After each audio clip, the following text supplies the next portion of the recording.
Baik, teman-teman semua yang diberkati dan dikasih oleh Tuhan kita semua, Salam, salam jumpa dalam kasih Kristus. Sangat bersuka cita kembali. Kita sudah kembali ya di dalam ibadah kita dalam hari Jumat di grup kita ini tuh, teman-teman diberkati oleh Tuhan, dan puji Tuhan oleh perkenanan Tuhan, saya juga boleh ada nih di tengah-tengah teman-teman semua, orang-orang hebat, orang-orang yang dikasih oleh Tuhan untuk saya boleh berbicara atas namanya di tengah teman-teman semua yang diberkati oleh Tuhan. Nah, teman-teman yang diberkati dan dikasih oleh Tuhan kita Yesus Kristus, tema kita malam hari ini berbicara tentang gembala. Dan tema besarnya adalah Tuhan Gembala yang baik. Atau bisa kita katakan Tuhan adalah gembalaku yang baik, ya. Atau kita bisa katakan Yesus gembala yang baik. Nah, apapun itu teman-teman yang berkata oleh Tuhan, kita menggambarkan Allah kita sebagai gembala. Yang harus kita garis bawahi dulu teman-teman sebelum kita masuk lebih jauh tentang firman Tuhan malam hari ini berkaitan dengan gembala. Nah, banyak orang-orang di luar sana yang tidak mengerti apa-apa tentang kekristenan menyerang kekristenan membabi buta bahwa dikatakan Kristen ini seperti binatang domba katanya. Karena apa? Karena mereka berpikir secara harfiah. Domba yang kakinya 4, berbulu putih, dan lain sebagainya. Namun teman-teman harus perhatikan ketika kita membaca Alkitab kita, ada hal-hal yang harus kita perhatikan bersama dalam membaca Alkitab. Yang pertama, Alkitab sering memberikan gambaran-gambaran yang bersifat simbolik, atau bersifat kiasan, atau juga bersifat harfiah. Nah, teman-teman harus bisa membedakan itu supaya kita tidak salah atau jatuh dalam penafsiran yang keliru. Beberapa hal yang mungkin saya berikan contoh, teman-teman. Ketika Tuhan mengatakan kita adalah domba-dombanya, itu bukan merujuk kepada alegori di mana kita benar-benar domba yang berkaki 4, no. Tapi domba di sana merujuk bahwa dia yang membutuhkan gembala. Jadi ada makna lain di sana. Seperti perumpamaan, bukan? Contohnya teman-teman ya, ini ada bahasa sarkasme.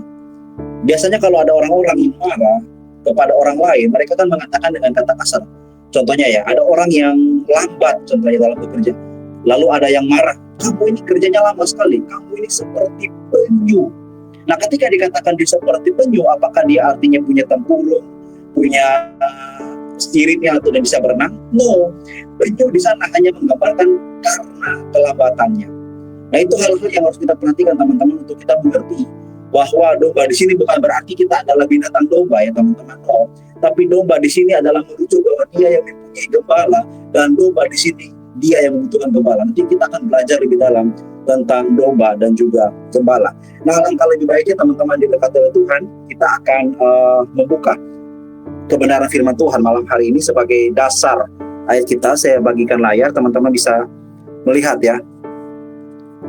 Ya, apakah teman-teman layarnya jelas ya? Ada? Ada ya? Ada. Baik. Firman Tuhan malam hari ini terambil di dalam Injil Yohanes pasal 10 ayat yang pertama sampai 21. Teman-teman kalau sudah lihat atau teman-teman punya Alkitab masing-masing bisa dibuka. Saya akan bacakan bagi kita secara cepat dan teman-teman bisa melihat ayat berikut. Yohanes pasalnya yang ke-10 ayat yang pertama dan seterusnya saya bacakan bagi kita di bawah perikop gembala yang baik. Aku berkata kepadamu, sesungguhnya siapa yang masuk ke dalam kandang domba dengan tidak melalui pintu, tetapi dengan memanjat tembok, ia adalah seorang pencuri dan seorang perampok. Tetapi siapa yang masuk melalui pintu, ia adalah gembala domba. Untuk dia, penjaga membuka pintu dan domba-domba mendengarkan suaranya, dan ia memanggil domba-dombanya masing-masing menurut namanya dan menuntunnya keluar. Jika semua dombanya telah dibawanya keluar, ia berjalan di depan mereka dan domba-domba itu mengikuti dia karena mereka mengenal suaranya. Yang kelima, tetapi seorang asing pasti tidak mereka ikuti, malah mereka lari daripadanya karena suara orang-orang asing tidak mereka kenal. Ayat yang keenam, itulah yang dikatakan Yesus dalam perumpamaan kepada mereka, tetapi mereka tidak mengerti apa maksudnya. Ia berkata demikian kepada mereka. Maka kata Yesus sekali lagi, aku berkata kepadamu, sesungguhnya akulah pintu ke domba-domba itu. Semua orang yang datang sebelum aku adalah pencuri dan perampok, dan domba-domba itu tidak mendengarkan mereka. Akulah pintu, barang siapa masuk melalui aku, ia akan selamat dan ia akan masuk dan keluar dan menemukan padang rumput. Pencuri datang hanya untuk mencuri dan membunuh dan membinasakan. Aku datang supaya mereka mempunyai hidup dan mempunyainya dalam segala kelimpahan. Akulah gembala yang baik. Gembala yang baik memberikan nyawanya bagi domba-dombanya. Sedangkan seorang upahan yang bukan gembala dan yang bukan pemilik domba-domba itu sendiri, ketika melihat serigala datang, meninggalkan domba-domba itu lalu lari, sehingga serigala itu menerkam dan mencerai berakan domba-domba itu. Ia lari karena ia seorang upahan dan tidak memperhatikan domba-domba itu. Akulah gembala yang baik, dan aku mengenal domba-dombaku, dan domba-dombaku mengenal aku. Sama seperti Bapa mengenal aku dan aku mengenal Bapa, dan aku memberikan nyawaku bagi domba-dombaku. Ada lagi padaku domba-domba lain yang bukan dari kandang ini. Domba-domba itu harus kutuntun juga, dan mereka akan mendengarkan suaraku dan akan menjadi satu kawanan dengan satu gembala. Bapa mengasihi aku karena aku memberikan nyawaku untuk menerimanya kembali. Tetapi tidak seorang pun, ayat ke-18, mengambilnya daripadaku, melainkan aku memberikannya menurut kehendakku sendiri. Aku berkuasa memberikannya dan berkuasa mengambilnya kembali. Inilah tugas yang kuterima dari Bapakku. Ayat ke-19, maka timbullah pula pertentangan di antara orang-orang Yahudi karena perkataan itu. Banyak di antara mereka berkata, ia kerasukan setan dan gila. Mengapa kamu mendengarkan dia? Yang lain berkata, itu bukan perkataan orang kerasukan setan. Dapatkah orang memelekkan mata orang-orang buta?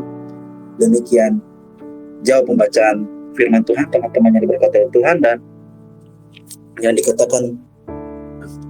dikatakan berbahagia adalah setiap kita yang tidak saja membaca, mendengarkan firman Tuhan, namun pertolongan Tuhan, dan juga meminta Tuhan untuk kita dapat melakukannya ya di dalam kehidupan kita semua hari lepas hari. Terpujilah nama Tuhan. Baik teman-teman yang diberkati oleh Tuhan, kita sudah baca sedemikian jauh ya Alkitab kita dari Injil Yohanes pasalnya yang ke-10 teman-teman, ayatnya pertama sampai 31 di bawah perikop gembala yang baik. Nah teman-teman yang diberkati dan dikasihi oleh Tuhan ya, seperti yang saya katakan di awal tadi, berbicara tentang teks ini, mungkin ini adalah teks atau bagian firman Tuhan yang teman-teman bukan pertama kali baca, bukan? Mungkin teman-teman sudah berkali-kali baca ayat ini, dan bahkan mungkin kita sudah menjumpai ayat ini dari sekolah minggu. Ketika kita sekolah minggu, Tuhan Yesus digambarkan sebagai gembala dan kita domba-dombanya. Ya, jadi ayat ini tidak asing lagi bagi kita. Namun saya rindu untuk kembali reminder kita semua, mengingatkan kembali kita semua bahwasannya Tuhan tidak pernah berubah dari dulu, sekarang, dan sampai selama-lamanya. Dari kita masih sekolah minggu dan sampai mungkin kita sudah besar sekarang ini, dia tidak pernah berubah. Teman-teman yang diberkati dan dikasih oleh Tuhan kita Yesus Kristus, baiknya mungkin saya berikan sedikit gambaran dan konteks lebih dalam tentang ayat ini supaya kita dapat memahami bersama. Seperti yang saya katakan tadi teman-teman ya, ada beberapa bagian dalam Alkitab yang kita harus mengerti. Ada yang disebut dengan simbol, ada disebut dengan kiasan, ada disebut dengan harfiah. Nah, berkaitan dengan domba di sini adalah simbol teman-teman ya. Jadi kalau kita melihat domba-domba adalah kita dan Tuhan itu adalah gembala teman-teman. Dan teman-teman tahu, berbicara soal gembala adalah Tuhan atau gembala adalah Allah dan kita adalah domba-dombanya, ini bukan hanya baru dalam perjanjian baru, bahkan dalam perjanjian lama Allah memperkenalkan dirinya dengan gembala, dan umat atau bangsa kepunyaannya adalah domba-dombanya. Nah teman-teman bisa melihat beberapa data ya, mungkin saya tidak tunjukkan, tapi teman-teman bisa catat ayatnya sebagai bahan perbandingan. Di dalam Mazmur 95 ayat 7 dikatakan di sana, sebab dialah Allah kita dan kitalah umat gembalaannya dan kawanan domba tuntunan tangannya.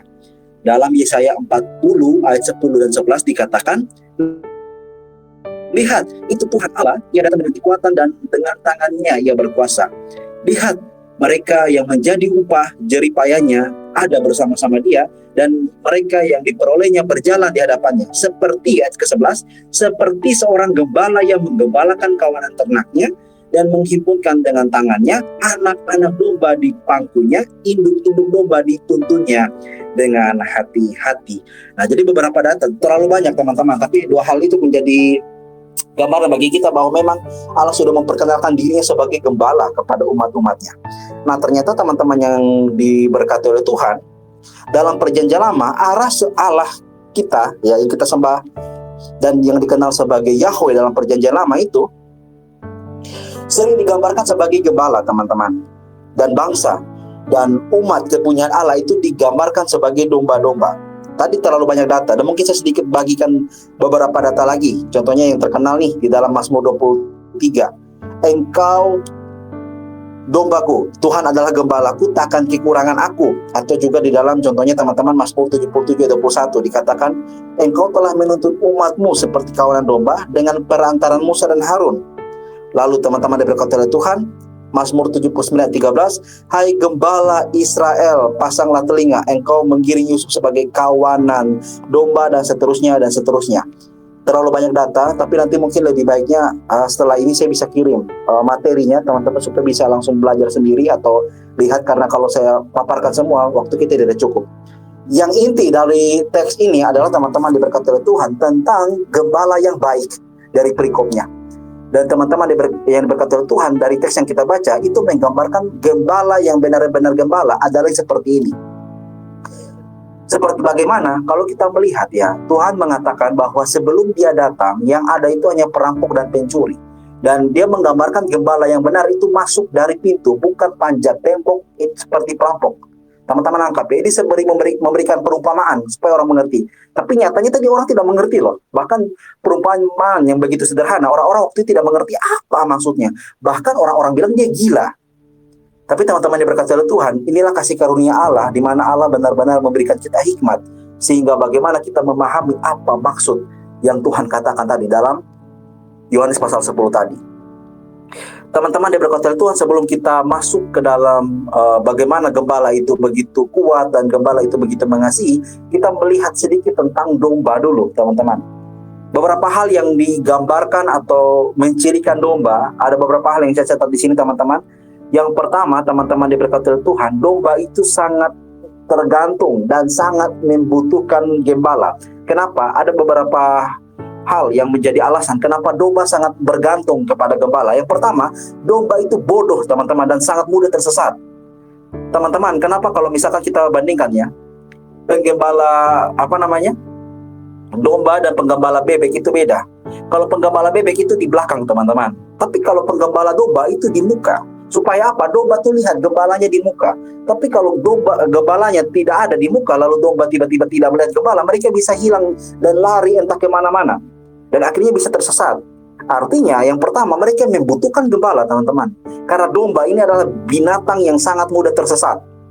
Dan dalam hal ini bisa dikatakan bodoh karena mereka tidak tahu mereka di mana, dan mereka hanya mengikuti jejak langkah gembala. Seperti itu, teman-teman. Makanya kalau kita melihat dalam gereja-gereja kita sekarang, mungkin di kalangan karismatik Pentakosta disebut dengan bukan pendeta tapi bapak gembala atau gembala sidang. Kenapa ada kata gembala? Gembala artinya dia yang menuntun kawanan, dia yang membimbing kawanan. Kawanan apa? Kawanan domba. Makanya ketika kita mungkin di sini ada yang mau jadi pendeta, nanti ketika Tuhan panggil menjadi gembala, kita ini hanya gembala kacangan yang diperintahkan oleh Tuhan untuk menjaga kawanan dombanya. Makanya teman-teman, saya sedikit sharing, ya. Saya heran ketika ada orang-orang mengatakan bahwa begini, dia adalah gembala gitu, ya. Dia adalah pendeta atau pastor lah. Dan dia marah karena apa? Marah karena ada jemaatnya mungkin berkunjung ke gereja sebelah. Mungkin karena ada keluarganya yang lain gereja di sebelah. Lalu mengatakan gereja lain mencuri dombanya. Ini kan bagi saya konyol, teman-teman. Kita tidak pernah mempunyai domba yang artinya kita punya sendiri, no. Tapi semua yang kita punya, mungkin tidak omong pendeta lah, mungkin kita sebagai guru sekolah minggu, kita dipercayakan apa, ketika kita bilang itu adalah domba, itu domba kepunyaan Tuhan, bukan kepunyaan kita. Kita ini hanya mendapat belas kasihan Tuhan dan dilayakkan oleh Tuhan untuk melayani Tuhan. Teman-teman pernah ingat bukan ketika Tuhan Yesus menanya Petrus 3 kali, apakah engkau mengasihi aku? Di dalam Yohanes pasal yang terakhir, ketika Tuhan Yesus bertanya kepada Petrus, Petrus, apakah engkau mengasihi aku? Ya, aku mengasihi engkau, Tuhan. sampai 3 kali loh. Dan kenapa akhirnya kali ketiga Petrus menangis ketika Tuhan menanyakan bahwa apakah kau mengasihi aku? Karena Petrus tahu benar dia ini juga adalah orang yang berdosa, benar-benar tidak layak. Bahkan ketika dia mengatakan, Yesus, aku mengasihi engkau, itu sebetulnya bahwa dia mau bilang bahwa Tuhan, aku dalam mengasihi engkau tidak sempurna. Tapi Yesus mau katakan, sekalipun engkau tidak sempurna mengasihi aku Petrus, tapi aku mengasihi engkau dengan sempurna. Maka daripada itu, gembalakanlah domba-dombaku. Ingat ya, domba-domba Tuhan Yesus. Jadi kalau sekarang ada banyak heboh atau rame-rame gereja dan gereja bagus, itu lucu bagi saya. Kita fokus untuk memenangkan jiwa, tapi ada gereja lain yang bahkan kepanasan kalau tiba-tiba dengar ada gereja lain yang bangun gedungnya kayak gitu. Itu pernah sempat terjadi, teman-teman. Apalagi di mayoritas Kristen di wilayah-wilayah mungkin Sulawesi Utara, wilayah NTT dan seterusnya, karena banyak denominasi, itu ada denominasi tertentu yang ketika dia bangun gereja, denominasi lain itu apa, teman-teman? Bayangkan, rapat bukan untuk bagaimana memenangkan jiwa, tapi rapat bagaimana caranya untuk supaya orang-orang tidak masuk ke gereja itu. Ini adalah fakta yang teman-teman harus tahu, bahwa kekristenan sekarang ini begitu aneh bagi saya. Bagaimana teman-teman melihat kekristenan diserang, kita ini sebagai domba-domba diserang oleh serigala di luar sana. Ini bukan ibaratnya begini, teman-teman ya. Alkitab mengatakan serigala gigit domba, benar ya. Kita ini seperti domba di tengah-tengah serigala, benar ya. Tetapi sekarang nyatanya domba dengan domba saling gigit. Lucu, teman-teman. Maka daripada itu, teman-teman, diberkati oleh Tuhan, ini sebagai reminder juga bagi setiap kita yang mungkin di sini sudah diangkat Tuhan, sudah dipromosikan Tuhan, dan bagi saya sendiri secara pribadi, untuk terus mengingat ketika Tuhan percayakan satu pelayanan atau apapun itu, ingatlah bahwa ini punya Tuhan semua. Kita ini tidak punya hak apa-apa, teman-teman. Kita ini tidak punya satu kelebihan apa-apa di mana itu punya kita, no, sama sekali nothing. Semua hanya karena Tuhan, semua punya Tuhan. Dan kita kembali lagi kepada domba, teman-teman diberkati oleh Tuhan. Domba itu sesat dan domba itu mudah terhilang. Contohnya, saya berikan datanya di dalam Mazmur 119 ayat 176, dikatakan di sana, aku sesat seperti domba yang hilang. Carilah hambamu ini sebab perintah-perintahmu tidak kulupakan. Dikatakan di sana, aku sesat seperti domba yang hilang. Nah, teman-teman diberkati oleh Tuhan, dan teman-teman yang dikasih dan dicintai oleh Tuhan, saya kutip satu teolog namanya Fred Wyke. Dia mengatakan seperti ini, adalah sangat penting bahwa domba tidak diizinkan untuk mengembara atau lari meninggalkan kawanannya. Karena waktu mereka sendirian, mereka sama sekali tak berdaya. Dalam keadaan seperti itu, mereka menjadi bingung karena mereka tidak mempunyai pengertian perasaan sama sekali tentang tempat. Dan jika mereka meninggalkan kawanannya, mereka harus dibawa kembali. Yang menjadi menarik, domba tidak bisa kembali sendiri. Jadi kalau ada domba hilang nih, teman-teman ya, dia hilang dari kawanannya, dia hilang dari pengamatan gembalanya, dan dia tidak tahu dia di mana, dia tersesat, dia tidak tahu jalan pulang. Beda dengan anjing, beda dengan kucing. Saya pelihara kucing dan anjing, teman-teman di sini. Mereka bisa main jauh banget dari rumah saya, sekitar berapa kilometer gitu, tapi tahu kembali pulang. Tapi jangan harap dengan domba. Domba itu kalau dia hilang sedikit, dia sudah tidak tahu kembali pulang itu kemana. Makanya seringkali rentan kalau domba itu nanti tiba-tiba di atas gunung, tiba-tiba di pinggir laut, di tempat-tempat berbahaya, karena mereka sudah tidak tahu mau kemana lagi. Mereka bingung, teman-teman. Makanya domba itu digambarkan sangat-sangat membutuhkan gembalanya. Nah, ini menjadi penerapan bagi kita, teman-teman yang berkati oleh Tuhan. Kita sangat butuh Tuhan. Teman-teman di sini yang berkata bahwa saya hebat, saya mampu, bahkan ada orang yang mengatakan dengan sombongnya bahwa saya tidak butuh orang lain. Ada yang mengatakan seperti itu loh. Saya tidak butuh orang lain, saya bisa hidup sendiri. Dia begitu sombong, teman-teman. Karena apa? Yang pertama, ketika dia lahir, dia kan butuh mamanya. Benar tidak? Ada orang yang mengatakan, saya tidak butuh orang lain. Lah, kamu lahir saja, itu dari mamamu loh. Bagaimana mungkin kamu bilang kamu tidak butuh orang lain? Ketika kamu muncul di dunia ini pun, kamu dibantu, dilahirkan oleh mamamu. Lalu kamu dengan sombong berkata bahwa kamu tidak membutuhkan orang lain. Sangatlah konyol. Ya, teman-teman ya. Artinya apa? Tidak ada manusia yang hebat di muka bumi ini yang sanggup menandingi Allah. Bahkan teman-teman diberkati oleh Tuhan, sehebat-hebatnya manusia, percayalah bahwa manusia tidak bisa menciptakan nafas, teman-teman.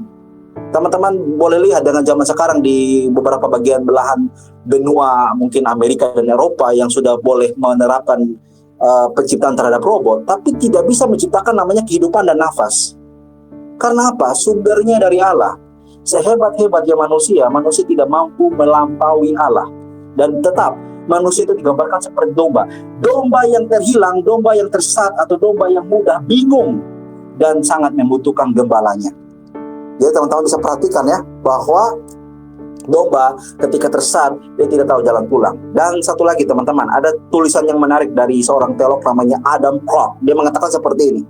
Domba yang hilang adalah simbol dari orang berdosa yang tidak memperhatikan atau tidak mempedulikan dan tidak memikirkan. Seorang mengikuti suara hatinya yang rusak tanpa pernah memikirkan tingkah lakunya atau mempertimbangkan apa yang akan merupakan hasil dari jalan kehidupannya yang tidak kudus. Artinya begini, orang yang tersesat atau domba yang hilang itu seringkali mereka menganggap bahwa perlakuan atau tindakan mereka adalah tindakan yang benar.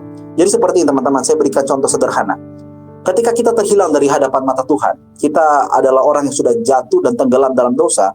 Pernahkah teman-teman ketika sudah jauh dari Tuhan seperti itu ya, teman-teman hidup dalam kenikmatan dosa, teman-teman bikin dosa itu seperti bangga gitu. Dulu ya teman-teman, masih zaman-zaman nakal, entah itu manifestasi dosa, pasti itu manifestasi dosa ya. Ketika ada teman-teman cowok contohnya main cewek, punya pacar banyak, bangga loh. Nih lihat nih, cewek gue banyak nih. Dengan bangganya mengatakan ceweknya banyak. Bukan hanya dengan itu, minta maaf dalam kata dia sudah melakukan hal yang tidak benar, seks bebas, dia memakai narkoba, dan lain sebagainya.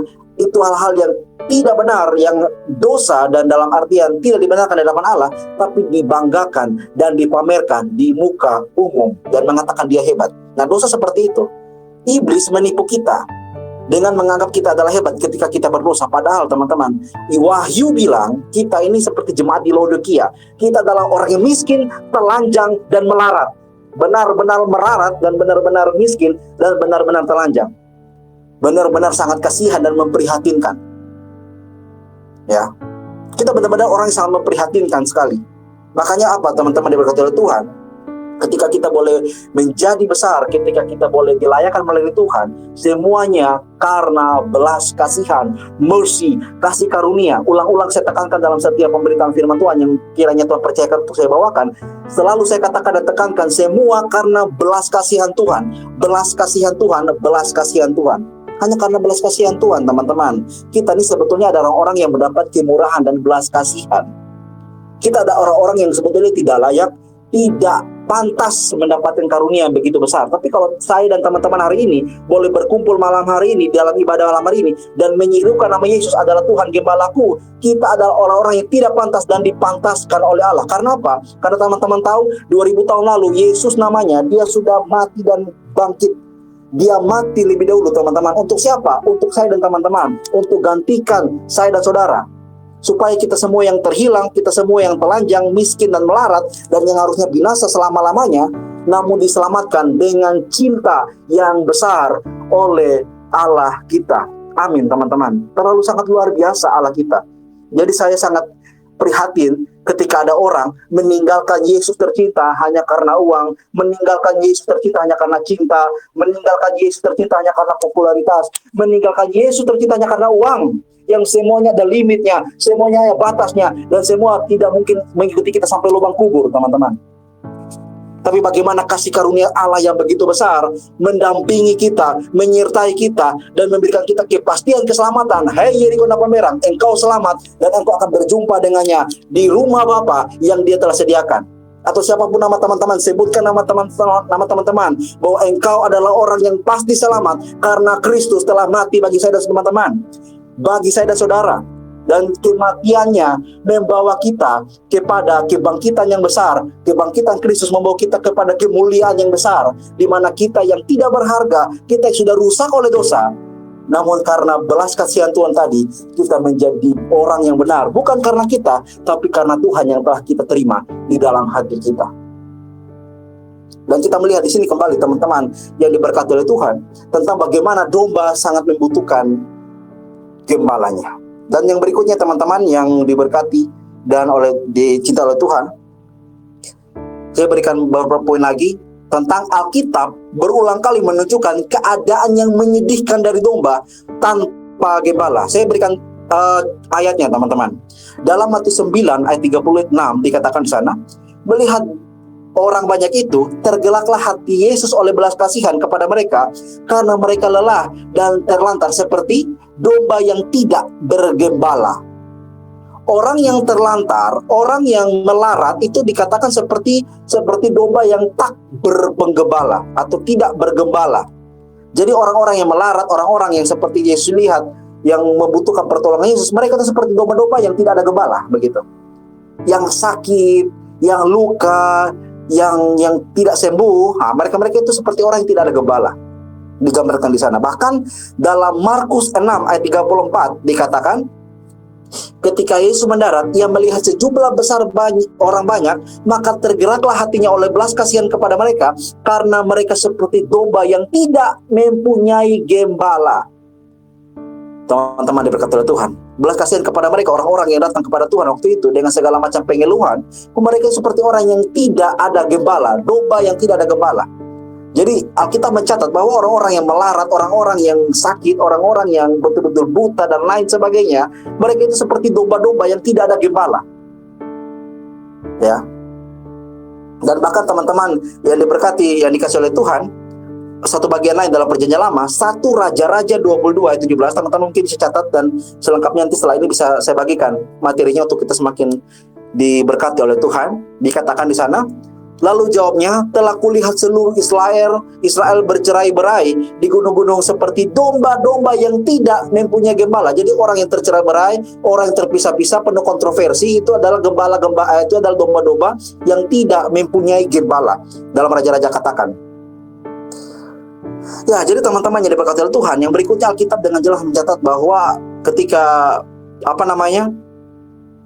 domba itu terhilang, menunjukkan sepertinya domba ini dalam keadaan yang menyedihkan, dan bahkan keadaan mereka itu sangat memprihatinkan tanpa gembala, seperti contoh-contoh yang tadi saya sudah berikan ya di ayat-ayat di atas tadi, atau ayat-ayat yang sudah saya sebutkan tadi. Dan berikutnya teman-teman yang diberkati dan dikasih oleh Tuhan, saya secara cepat saja beberapa contoh. Yang berikutnya, domba itu merupakan binatang yang sama sekali tidak mempunyai alat pertahanan atau cara atau jalan untuk lari, menyembunyikan diri terhadap pemangsanya. Jadi teman-teman, domba ini tidak seperti singa, domba ini tidak seperti serigala yang mempunyai pertahanan kuat ketika ada mangsa yang mencoba untuk menerkamnya. Nah, domba tidak seperti itu. Domba itu binatang lemah yang benar-benar lemah. Makanya domba itu kalau kena hantaman dari manapun dia cepat jatuh, teman-teman. Dan dia tidak punya cara untuk mempertahankan diri terhadap pemangsanya. Nah, saya ambil lagi tulisan dari Adam Clarke, seorang teolog yang saya sering ambil ya, kutipannya kan tulisannya bagus. Tidak ada makhluk yang lebih lemah dan tak mempunyai pertahanan daripada domba, dan yang lebih terbuka untuk dimangsa oleh anjing-anjing dan binatang-binatang liar. Bahkan burung-burung di udara mencari penghancuran mereka. Saya tahu bahwa burung-burung gagak sering berusaha untuk menghancurkan anak-anak domba dan mencungkil mata mereka. Dalam mana jika mereka berhasil, karena makhluk itu tak bisa melihat kemana ia pergi, ia dengan cepat menjadi pemangsa dan penghancurnya. Artinya, domba kalau dapat serang, dia sudah tidak tahu cara bertahan bagaimana lagi. Domba itu seperti bagaimana ya, rapuh teman-teman. Nangkap ya. Jadi kalau dia dipukul dari sisi kanan, dia tidak bisa lihat siapa yang pukul dia dari kanan, tidak bisa lihat. Seperti tidak tahu, gitu, bingung-bingung lah. Karena apa? Seperti yang tadi Adam Clarke bilang, binatang dengan pertahanan paling lemah itu adalah domba, teman-teman. Dan teman-teman diberkati oleh Tuhan, yang berikutnya, adanya pencuri, perampok, dan serigala menambah bahaya bagi domba yang tidak mempunyai gembala untuk melindungi dan menjaganya. Teman-teman bisa perhatikan beberapa poin yang saya bagikan tadi. Domba tidak ada gembala, seperti kehilangan arah dan terbawa arus dengan mudah. Domba tidak ada gembala, memprihatinkan dan sangat menuntunkan. Makanya teman-teman diberkati oleh Tuhan, gembala-gembala di dunia mungkin tidak sama seperti gembala agung kita, Tuhan Yesus Kristus, Allah yang kita sembah. Amin ya. Gembala-gembala di dunia, gembala yang di dunia saja, mungkin dia berusaha untuk mencari, walaupun mungkin tidak selalu mencari. Ada gembala yang mungkin masa bodoh dengan dombanya, tapi tidak dengan Tuhan kita.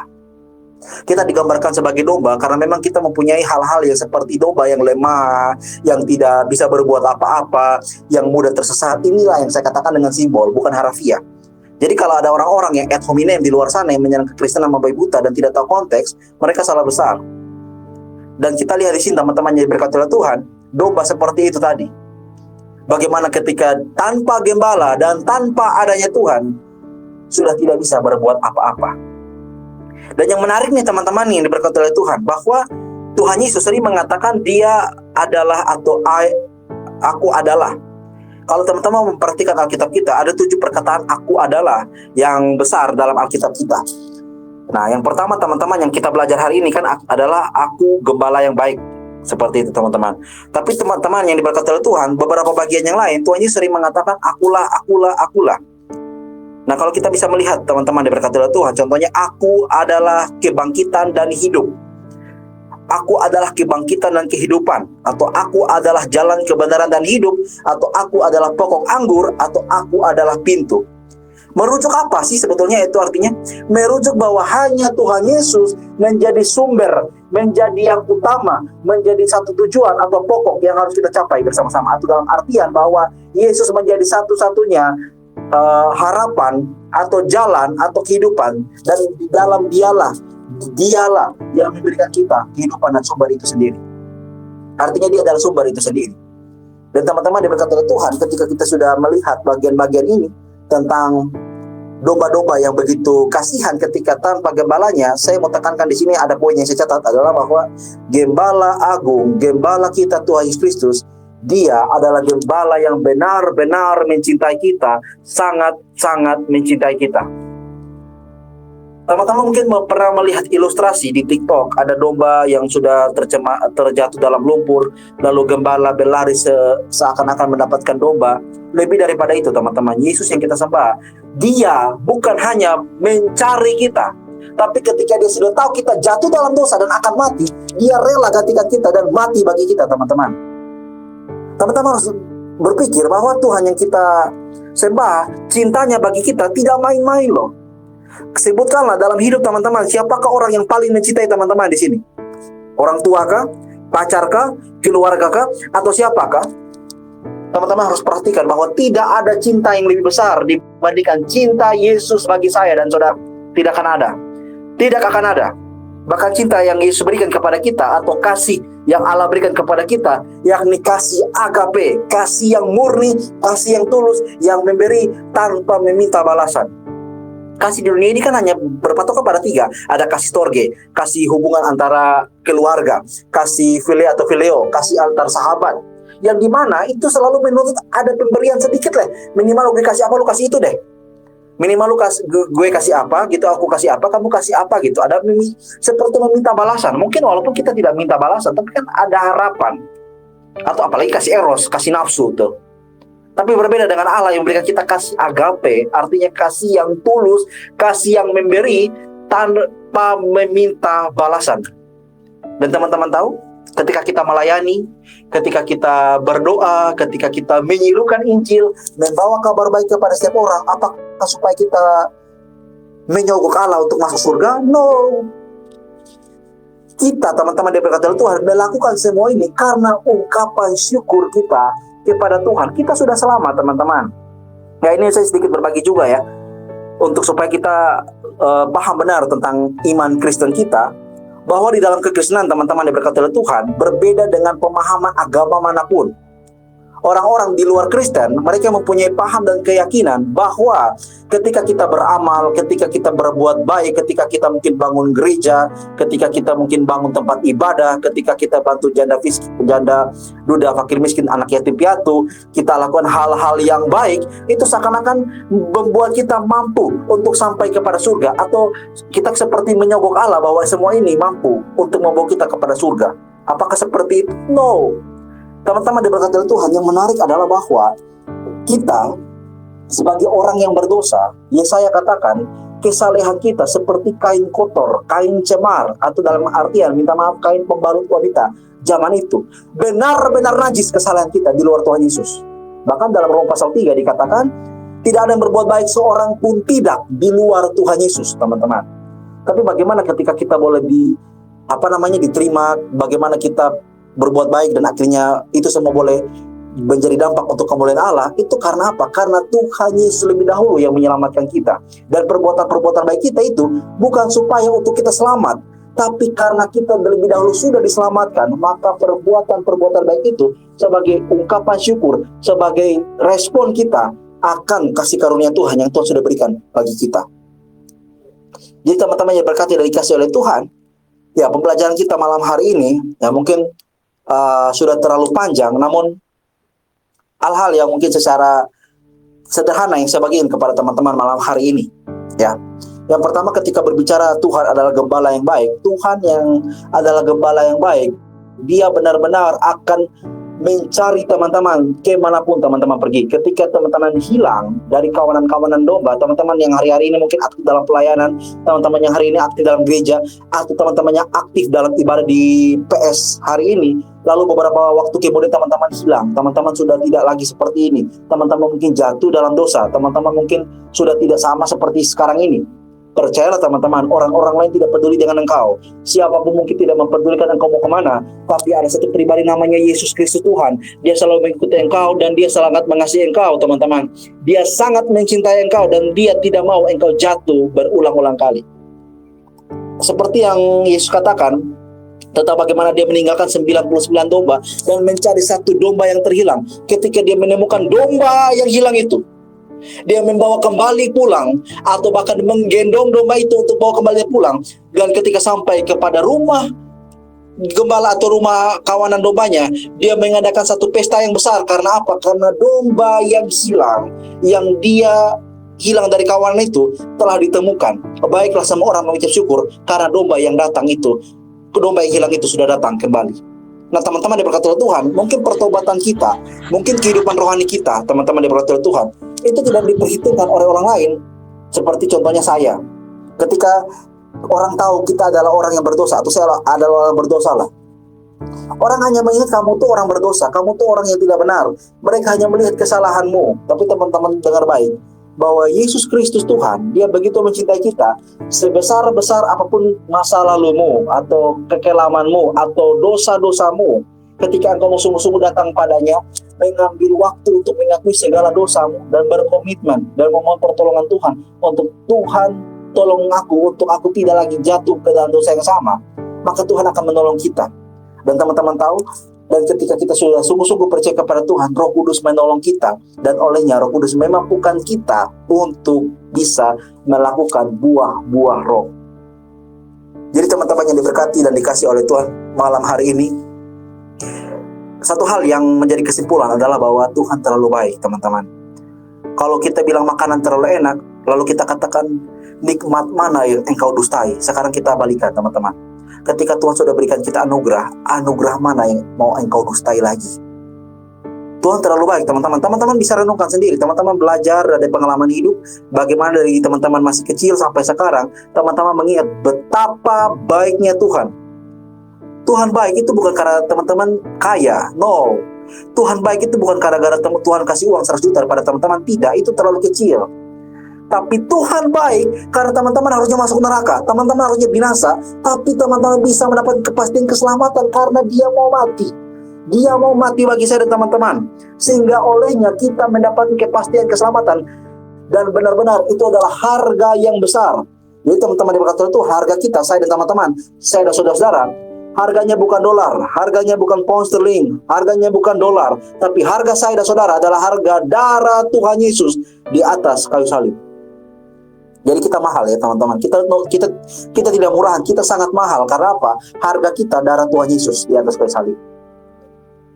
Jadi teman-teman yang diberkati dan dikasih oleh Tuhan kita Yesus Kristus malam hari ini, biarlah firman Tuhan hari ini yang saya bawakan yang jauh dari kata sempurna. Saya berdoa Roh Kudus menolong kita semua untuk lebih memahami. Roh Kudus menolong kita untuk lebih mensyukuri rahmat Tuhan. Dan malam hari teman-teman kita sudah belajar bahwasannya Tuhan adalah gembala yang baik. Kita adalah domba yang lemah. Namun meskipun kita hilang, kita jatuh dan bahkan tersesat, Dia selalu mencari dan mencari kita. Bahkan membawa kita pulang. Dan bahkan membawa kita pulang bukan dengan memukul kita di tengah jalan, tapi dengan menggendong kita dan membersihkan kita di tengah-tengah lumpur yang menodai seluruh tubuh kita. Adakah Tuhan yang lain yang sama seperti Tuhan Yesus? Tuhan memberkati kita dengan firman. Baik teman-teman, diberkati oleh Tuhan. Firman Tuhan hari ini telah selesai.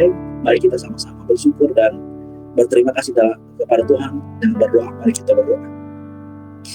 Bapa di surga, terima kasih banyak Tuhan untuk malam hari ini. Kami bersyukur untuk firman Tuhan yang sudah datang pada kami malam hari ini.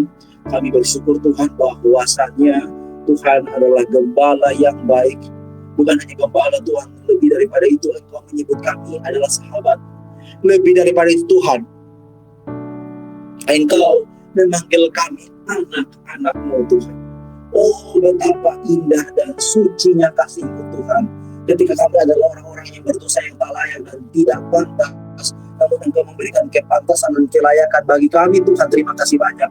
Engkau yang harusnya bisa menghukum kami karena dosa-dosa kami, tapi Engkau memilih untuk memberikan Yesus Kristus anak-Mu yang tunggal Bapa, untuk supaya setiap kami yang percaya padanya memperoleh keselamatan. Terima kasih banyak Tuhan untuk anugerah yang tiada tara, harta yang begitu besar yang kami terima, yang tidak bisa dunia berikan bagi kami. Terima kasih banyak Tuhan, kami sudah mempunyai harta yang begitu indah, harta yang begitu besar, yang tidak bisa direbut atau diberikan oleh siapapun bagi kami. Terima kasih banyak Bapa di surga. Ajarilah kami Tuhan menjadi anak-anak-Mu yang taat, menjadi domba-Mu yang taat Tuhan, di tengah-tengah kehidupan kami. Dan kami berdoa Tuhan, biarlah kami senantiasa bergantung kepada-Mu ya Gembala kami yang baik dan agung. Terima kasih banyak Bapa di surga. Inilah kami anak-anak-Mu Tuhan. Kami menyerahkan hidup kami. Biarlah Tuhan dalam kehidupan kami yang penuh dengan rintangan, penuh dengan tantangan, penuh dengan berbagai macam hal Tuhan, kami selalu bergandengan tangan Tuhan, atau kami selalu memohon pertolongan Tuhan untuk Tuhan memegang tangan kami, sehingga kami mampu menjalani setiap harinya itu Tuhan dengan kekuatan yang Tuhan berikan kepada kami. Terima kasih banyak Bapa di surga. Hanya di dalam nama Tuhan Yesus Kristus kami mengucap syukur dan berterima kasih atas firman Tuhan malam hari ini. Amin.